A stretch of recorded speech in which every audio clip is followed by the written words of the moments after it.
How are you doing, everyone? Welcome back to another edition of FSI's PGA DFS Pick Show. I'm your host, TK Nation 47, joined with John Cool 19. John, how you doing? How was your Bay Hill experience? Are you excited for probably our biggest event of the season so far to date, the Players?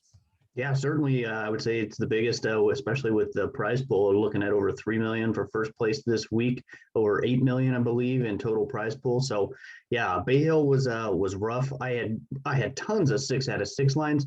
Basically, every single one of them went backwards over the weekend. I had a bunch of lines go 27, 29 over par on a single day. It was absolutely rough. My cash line had 6 out of 6, and I did not win in cash this week, which is just really, really rough. That probably happens once every couple seasons where you can have that bad of a run over the weekend. But I had it, so I'm going to get past it, move on to this week. I like a lot of the guys. I love how the pricing works out this week. So super excited for that. How was your Bay Hill?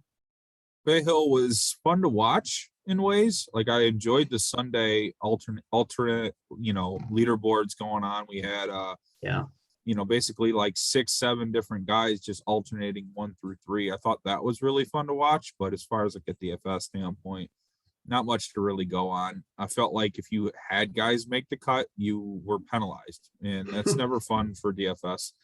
And, agreed. I feel bad for people that were playing. But hey, that's our grind, and that's Florida golf, and we're probably going to have a lot of that same going on this week. Weather projections look pretty awful. They have the entire week. Nothing's really changed. 90% chance of rain throughout the first 3 days of the tournament. We could be looking at delays here with thunderstorms. I think it's going to be a brutal DFS sweat this week.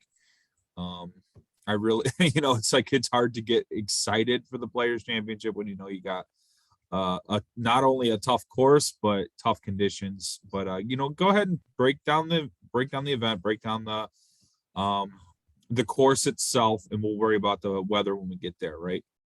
All right, sounds good. Yeah, we are playing at TPC Sawgrass this week. This is in Punta Verde Beach, Florida, par 72, 7,200 yards. So the distance really isn't an issue, and this is kind of a less than driver course that is typical on Pete Dye designs. You'll see golfers that are long off the tee and some guys that are shorter that have had success here. We're looking at tons of hazards, though, lots of water, but really the sand is in play on every single hole. We are absolutely looking at guys needing to be able to scramble, to be able to contend this week. That is going to be critical. Drive accuracy, very, very important this week. One of the more important on the season as far as drive accuracy and how that relates to success on the course. So I'm looking at that accuracy or really good drives gained, even more than that. Just missing the fairway here by a little bit isn't quite as penal as it was last week. But absolutely being in the fairway gives you a much better opportunity. And really it's about like being on the right side of the fairway, even if you do miss that sort of thing, being able to aim in on your second shots. This is an accuracy course when it comes to the irons. We need guys that are really, really good on approach. I've tipped that up in my modeling this week, the off the tee down a little bit, but really kind of focused on good drives gained and some drive accuracy. You alluded to it. The weather is going to play a big factor this week. Definitely including shots gained, windy conditions. I'm also looking at shots gained on other difficult scoring courses. Those are both really important, especially just the Pete Dye design. These are tough courses, tough to get around. Lightning fast Bermuda grass greens is what we're looking at this week. Similar to last week. So I'm kind of looking at some of the guys who were putting decent last week and even some at the Honda the week before that. Around the greens are going to be important this week, that short game, just because golfers are going to struggle to hit these small greens. And they're small to average, but the big thing is that they're tiered. So if you don't get on the right tier, it's almost like you're chipping anyways. And it might be easier if you're chipping from kind of the right level versus having to putt from the wrong level. So course experience is going to be huge this week. I don't necessarily need guys who have had tons of success here, but I'm looking for guys who've played here a couple times. First timers rarely finish in the top 50, top 40, and golfers with more experience tend to be able to work their way up the leaderboard here. Yeah, absolutely agree with you there. Ball striking, very high on the list for me as well. Bogey avoidance was also another thing I alluded to in my modeling a lot, was trying to make sure that I found guys that weren't, going putting it in neutral, right? Like last week, we saw a lot of guys get a lot of birdies, but they couldn't stay away from making bogeys. And the guys at the top of the leaderboard were avoiding bogeys. They were making tough pars. They were still hitting their birdies, maybe a select few around, but they really weren't doing themselves any disservices with bogeys. So a lot of bogey avoidance in the model this week is along with the ball striking. And I think you're really onto it with the course history. It doesn't have to be perfect because making the player's cut is not an easy task, but just having played the course probably does well for, a golfer in like a tie break scenario. All right. So let's get into favorite plays of the week. I'm going to go with probably the hottest golfer outside of Scotty Scheffler, and that's Patrick Cantlay. 9,900, 20-1, great form. He is Pete Dye specialist, fourth in the model on both the regular model and then the model with like the Pete Dye filter. We want to, big shout out to Fantasy National that can, give us those kind of stats where we can just toggle Pete Dye's filter on and off so we can know what kind of guys are, shoot well on Pete Dye courses. He was a ninth at the Amex that has the stadium course that was a Pete Dye design, a second at Waste Management. That is also another TPC course.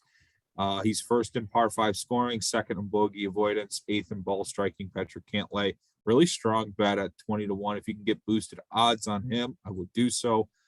This could be a players championship where we're looking at Patrick Cantlay as the winner, 23rd in 2018. So he has some experience. Although he did miss missed the cut last year in 2019 because we didn't get it in 2020, correct? Correct. So, yeah. Well, we had it in 2021. We didn't have it in 2020. That was the start of COVID, actually. So, right. Yeah, we're on a 2-year. I guess anniversary of that. But yeah, so Cantlay, my favorite at 9,900. What are your thoughts on him and your favorite play of the week? Yeah, I think it'll be tough to avoid playing some Cantlay. The price is super juicy there, under 10K as well.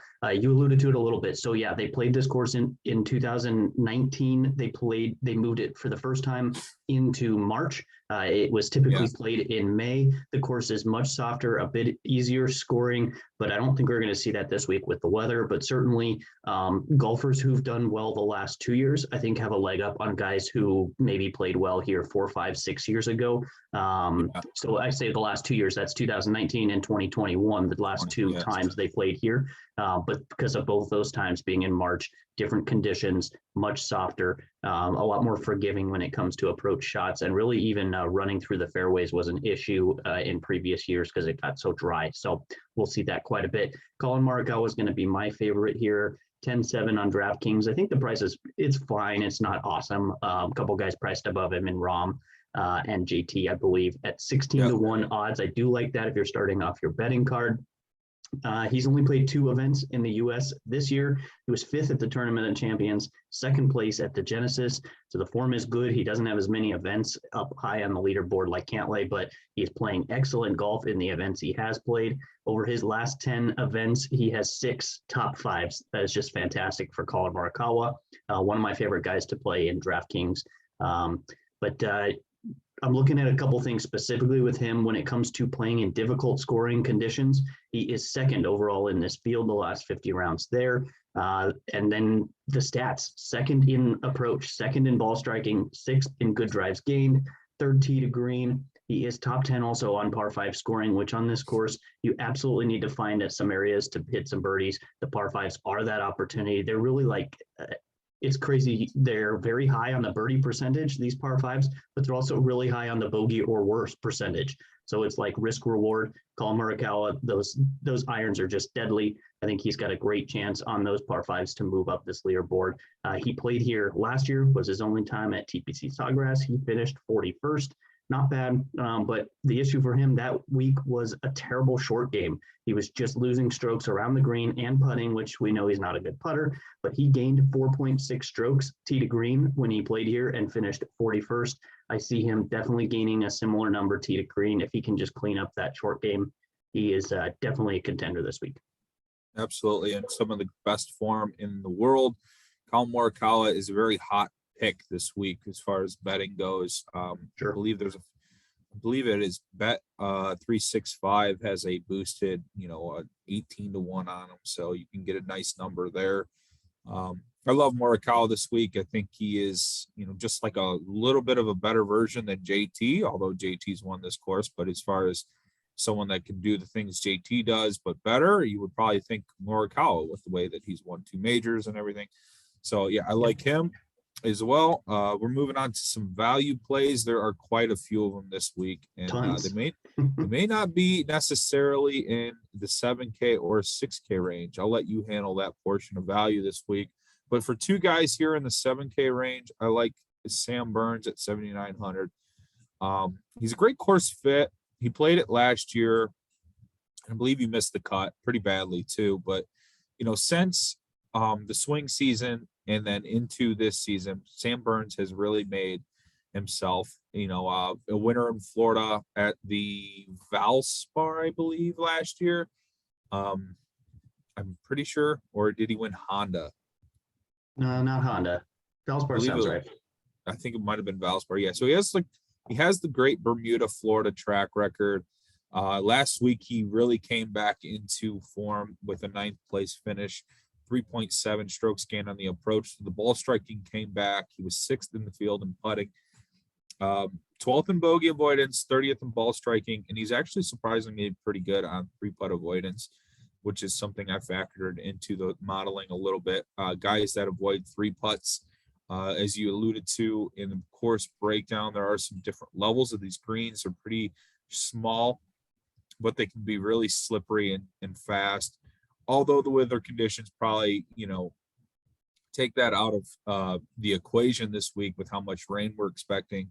So, the greens might not be as fast, but the wind on Sundays, we could see some really, really, really fast greens at some point on Sunday. So it's hard to map out a whole week's worth of greens conditions, but I like Sam Burns, how he plays around the greens. Yeah, he won Sanderson Farms. Okay. Yeah. So he has some form, and I think he's turning it around. I'm trying to get ahead of guys that are peaking, guys that are just now starting to come around. Burns had a little bit of a slip up through the California swing, as did my next play here, Corey Connors, who got off to a really slow start, but he has a lot of great course history and good feels here at the Players. He's only 7,300. He's an elite ball striker, 8th in greens gained, 29 in opportunities gained. Even if he doesn't make the green, he does pretty well with getting it in for par or birdie. He was 11th last week as well, 38th at the Waste Management Phoenix Open. He has a 7th in 2021 and a 41st in 2019. So he's really benefiting from the switch from May to March. So I'm trying to get ahead of guys here with Burns and Connors, and just hopefully that roll that API form into the Players, kind of like what we saw last year with Westwood and Bryson. So your thoughts on those two and your favorite values of the week? Yeah, definitely Corey Connors is a guy that if you look at kind of the last maybe 36 rounds or so, he's not going to pop in the model so much, but you're right, he's trending up. And if you look long term, he's just an absolute elite ball striker. Tough to pass up on that. I like me some Sam Burns as well. For this range, I kind of went just a little bit different route, a little bit higher in the pricing. But guys, I think are going to give you still some great value, especially if you're going to look at cash games this week. Daniel Berger, upon first look, I think he might be the chalkiest golfer this week. But the price is just too good to pass up for a golfer that's in the form he is. 8,800 on DraftKings, 30 to 1 outright bet. He's made 14 out of his last 15 cuts, 4 top 20s in his last 5 events. And he was 4th at the Honda just a couple weeks ago. So really, really good form coming in. The course history is good as well. He's made his last 5 cuts at this, last 5 cuts at this event. 2 of those were top 10s, and that includes last year, 9th place, again, in that March start at this event. He ranks 2nd in windy AF conditions over on Fantasy National last 50 rounds. I like that a lot. overall, he landed at number 1 in my model when I factored everything in. So I am going to play quite a bit of Daniel Berger, at least in cash games, going to load up there. I think he's a fine one and done pick if you want to go that route with the big prize pools. I'm kind of more looking to go up the leaderboard. More of up into the elite guys in the PGA Tour, but I think he's an excellent option as well. As far as stats go, he's number 1 on approach in this field, last 50 rounds, 4th ball striking, 7th good drives gained. He's also top 5 tee to green and bogey avoidance. A lot to like about Daniel Berger this week. He's a guy, though, that I will think about potentially fading in some GPPs if this ownership is what it is. This event will absolutely destroy some people when it comes to chalky guys. It's going to happen. So we'll see. That's kind of something that if you want to be contrarian, don't play any Daniel Berger in your GPP lineups. And you're already got a leg up on the field there. So another guy I really do like this week. He probably will be popular, but not as much as Daniel Berger. That's Shane Lowry. I like him a lot over on Fanduel and Yahoo. Excellent prices on him over there, but 8K flat. Just too cheap for a guy that is this good as far as a long-term history. Even short-term, though, his form, he was second at the Honda. He has 4 top 15s in his last 10 PGA events. He also played well in January on the Euro Tour. He had 3 top 25s in a row over there. The course history is fine. 3 out of 6 cuts. He was 8th place here last year. And I said Daniel Berger was number 2 in windy AF conditions. Shane Lowry is number 1 in windy AF conditions his last 50 rounds. So that's kind of what's boosting him a bit in my modeling. I have him 12th overall in his last 50 rounds, 7th on approach, 7th bogey avoidance, 12th greens in regulation. A lot to like here for Shane Lowry. I think he's got a great chance to round out your lineups, your cash lineups at this price. It's going to be tough to avoid either of these guys for me. Absolutely. I love these two. As I talked about that value in the 8K range, I think both of these guys are going to have quite a bit of good value on their price. Sure. Yeah, really liked Lowry last year and he came through. So I like that pick. All right, moving on to the sleeper slide here. I'm going to go with Alex Noren at 7K, 100 to 1. He's in really good form. He has a really good short game. He is 29th in bogey avoidance, plays these tough conditions pretty well. You know, like a crafty Euro kind of play. 2nd in short game, 17th in putting. He was 5th at the Honda. We all know how tough that course is. You like to see him do pretty well on a Florida course already. 46th at the Genesis, another tough course, and the 6th at the Waste Management Phoenix Open, the Pete Dye course. So the recent form is really what draws me to Alex Noren. He gained 5.4 strokes on the approach at the Honda as well. 17th in 2018 and a 10th in 2017, but those were May events for the Players Championship and 2 miscuts in 2019 and 2021. I'm hoping the form is what leads to a better success this year, but that course history was a little concerning to see how he reacted on the course from May to March. So hopefully it's the, like I said, the good form kind of correlates better to a better finish this year for Alex Noren. I like him a lot this week. Your thoughts on him? And I see you got my boy. Last time I seen KH Lee on this sleeper slide, he hit a massive ticket for me, but go ahead and talk about him. Yeah, for me, this is a TPC KH Lee. He is excellent on these TPC courses. He plays well on Pete Dye courses in general. I don't know if I would really love to place an outright bet on him. If you want to go for a long shot bomb, that's just fine. I would say make sure to shop around because I have seen at least the 180 is probably a pretty good price for you. I've seen as low as 150 to 1 on other sites. That's kind of why I'm drawn to him a bit here as a sleeper. I think he is underpriced here on DraftKings. I'm looking at a couple other guys that are at the same 180 to 1 odds on DraftKings Sportsbook. That includes Russell Knox. He's 7,100 in DFS. Mito is 6,700.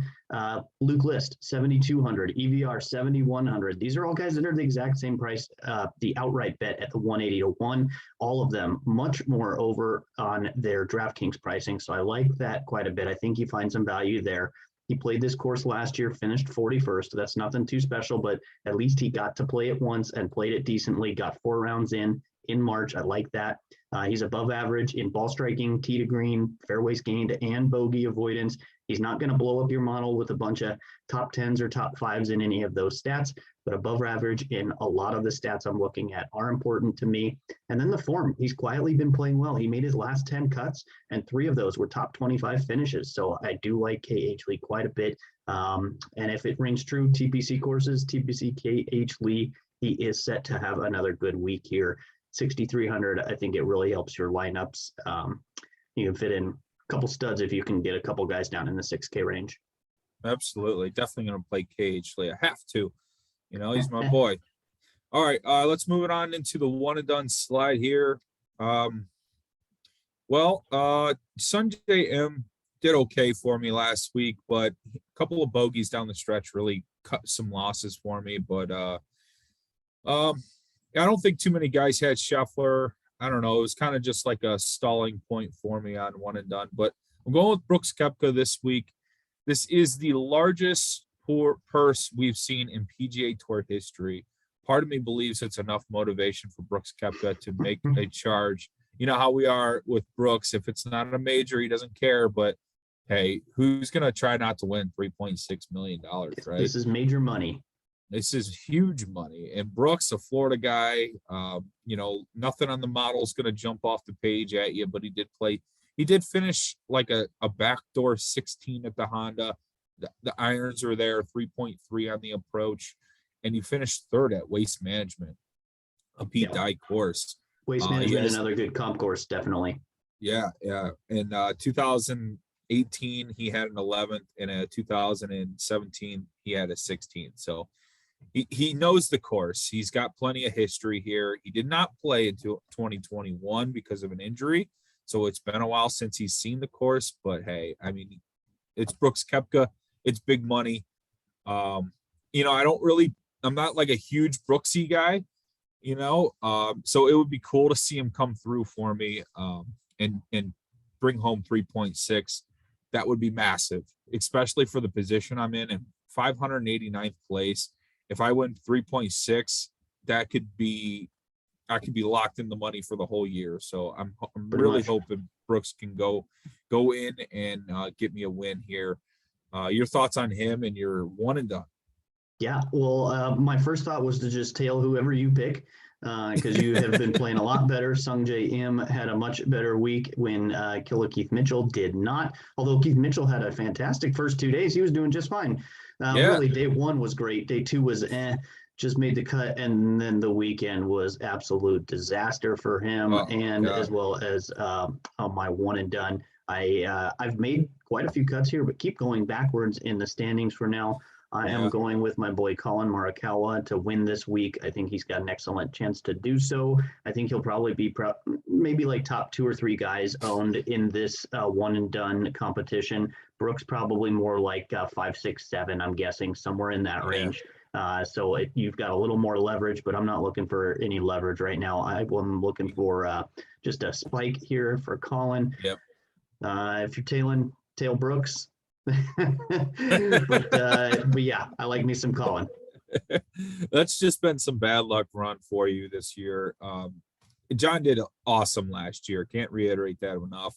I believe you fell inside the money. So I'm just trying to follow up here with it just as equally as good a season as what you had last year. A win here, 3.6, and you could easily be in the money. This is no panic yet. No. And if Morikawa comes through for you, we could easily see, like I said, you in the money. So any final thoughts on the players before we go? Nope. Super excited. I know that they've got the app going again this week, so I'm excited to watch tons and tons of shots that we haven't been able to see for quite a few events. Probably something like the Masters or Tour Championship, something like that was the last time we got to see shot for shot if you really wanted to. Being able to tail along this week will be way more exciting, especially Thursday, Friday being out work for the vast majority of the rounds. It's nice to be able to check in and see, how did he make that eagle? Or, did he really chip in from the sand there, that kind of thing? Or how did we get an 8 on the scorecard? I need to see this. That's more likely to happen for me this week. But I'm super excited for that. Fun course, fun event. Looking forward to it. Absolutely. Players is a beautiful course. I know it's going to be ran down with some wind and rain, but This is honestly one of the best stops on tour, and that island green behind John is some of the most electrifying golf in the sport. You know, just who could say no to trying to hit a nice perfect iron shot onto an island green in the wind? It's gonna get pretty fun here this week, so I'm looking forward to it. If you guys want, you can find us in the Discord. You can find that on our Twitter handle at FSI_DFS or on our website, FSIDFS.com. You can follow me on Twitter at TKNation47. That is John Cool 19. Please like this video, comment below with any questions or comments you may have, and we will get around to answering them. All right, guys, thank you for listening in. Enjoy the Players Championship, and we will see you back next week. Sweet. Good luck.